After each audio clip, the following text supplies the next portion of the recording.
नमस्कार दोस्तों।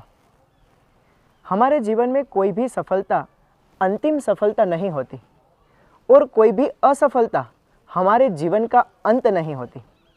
लेकिन यदि हमें सफल होना है तो उस कार्य में पूरे जोश और जुनून के साथ जुटे रहना चाहिए। ये शब्द थे विंस्टन चर्चिल के। जी हाँ दोस्तों, हमारे जीवन में असफलता तो आएगी, लेकिन उसको चुनौती के रूप में स्वीकार करके यदि हम कार्य शुरू करते हैं तो हम अवश्य अपने जीवन में सफल होते ही हैं। आज एक ऐसी ही सफलता की कहानी मैं आप सबको बताने जा रहा हूँ। क्या है वो बात, आइए जानिए मेरे साथ। मैं हूँ आप सभी का दोस्त और इस चैनल का होस्ट मनोज ओडेदरा और स्वागत है आप सभी का मनोज की मनहर बातों में।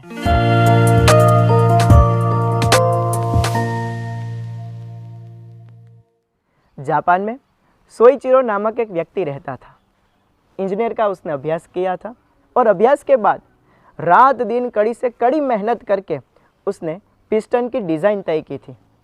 ये पिस्टन की डिज़ाइन इतनी बढ़िया थी कि उसे दृढ़ विश्वास था कि ये डिज़ाइन टोयोटा कंपनी के इंजीनियर स्वीकृत करेंगे और उसके बाद ये पिस्टन बनाने का ऑर्डर सोइचिरो को मिल जाएगा।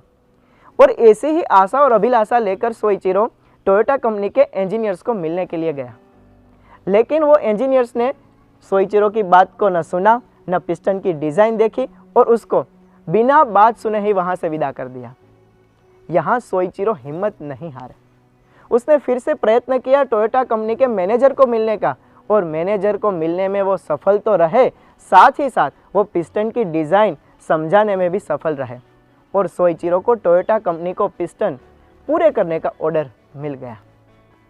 सोइचिरो ने अपने जीवन में इकट्ठी की गई हुई सारी आमदनी कंपनी की स्थापना करने में लगा दी। लेकिन यहाँ कुदरत ने उसकी परीक्षा करना नहीं छोड़ा। जैसे ही कंपनी का उत्पादन शुरू हो उससे पूर्व जापान में एक बहुत बड़ा भूचाल आया और इस भूचाल में सोइचिरो की बनाई हुई कंपनी जमीन ध्वस्त हो गई। फिर भी सोइचिरो हिम्मत नहीं हारा। उसने अपने रिश्तेदारों से, अपने जान पहचान वालों से, अपने दोस्तों के पास से पैसे इकट्ठे किए, उधार लिए और फिर कंपनी की स्थापना की। लेकिन यहाँ भी उसकी परीक्षा खत्म नहीं हुई। जब ये उत्पादन शुरू हो रहा था तभी दूसरे विश्व युद्ध का शंखनाद हो चुका था और इसी दौरान सोइचिरो की बनाई हुई कंपनी पे एक बॉम्ब गिरता है और सोइचिरो की सारी कंपनी जल के खाक हो जाती है। यहाँ कोई भी व्यक्ति हिम्मत हार जाता है, संघर्ष छोड़ देता है, प्रयत्न छोड़ देता है, लेकिन सोइचिरो ने प्रयत्न नहीं छोड़ा। सोइचिरो ने फिर से बैंक के पास से लोन लेकर कंपनी शुरू की, पिस्टन का उत्पादन शुरू किया। लेकिन जब टोयोटा कंपनी के साथ डील हुई थी तब कुछ समय मर्यादा में ये पिस्टन सोइचिरो को टोयोटा कंपनी को देने थे। उस समय मर्यादा में ये ऑर्डर सोइचिरो पूरा न करने के कारण कंपनी ने सारा ऑर्डर कैंसिल कर दिया। यहाँ भी कोई भी व्यक्ति हिम्मत हार कर कार्य को छोड़ देता है, लेकिन सोइचिरो उनमें से नहीं थे। सोइचिरो ने सोचा कि मैं एक बार कंपनी के मैनेजर को बात करता हूँ। बात की, लेकिन कोई व्यक्ति इसकी बात को मानने के लिए तैयार नहीं था। फिर सोइचिरो ने सोचा कि मेरी पिस्टन की डिज़ाइन सर्वोत्तम है, मैं इस पिस्टन का उत्पादन करूँगा और उसके साथ साथ मैं कार उत्पादन की कंपनी की स्थापना करूँगा जिसमें इस पिस्टन का उपयोग हो। और ऐसे ही दृढ़ संकल्प के साथ सोइचिरो ने होंडा कंपनी की स्थापना की। आज आपको जानकर आश्चर्य होगा कि आज भी ये होंडा कंपनी विश्व में कहीं गुना मुनाफा कर रही है।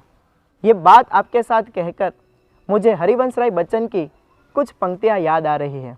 उन्होंने लिखा था कि असफलता एक चुनौती है, उसे स्वीकार करो, क्या कमी रह गई देखो और सुधार करो। जब तक सफल ना हो तुम, नींद चैन को त्यागो तुम, संघर्ष का मैदान छोड़कर मत भागो तुम।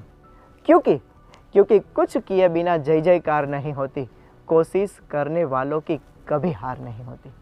आइए सोइचिरो की तरह हम भी इस बात से सीख ले कि हमें हमारे कार्य में जुटे रहना है, जुड़े रहना है, संघर्ष करना है, प्रयत्न करना है और सफलता प्राप्त करनी है। आप सभी अपने जीवन में सफल हो, ऐसी मंगल कामना करते हुए इस वीडियो के अंत में आप सभी को एक ही विनती करते हैं कि यदि आपको ये बात पसंद आई हो तो वीडियो को लाइक कीजिएगा, चैनल पे नए हो तो सब्सक्राइब कीजिएगा। यदि ये मेरी बात आप फेसबुक या तो इंस्टाग्राम के पेज पे सुन रहे हो तो फेसबुक पेज और इंस्टाग्राम पेज को फॉलो अवश्य कीजिएगा, अपने मित्रों के साथ इस बात को शेयर कीजिएगा। मिलते हैं एक ऐसे ही प्रेरणात्मक बात के साथ, तब तक आप सभी को प्यार भरा नमस्कार। जय स्वामीनारायण।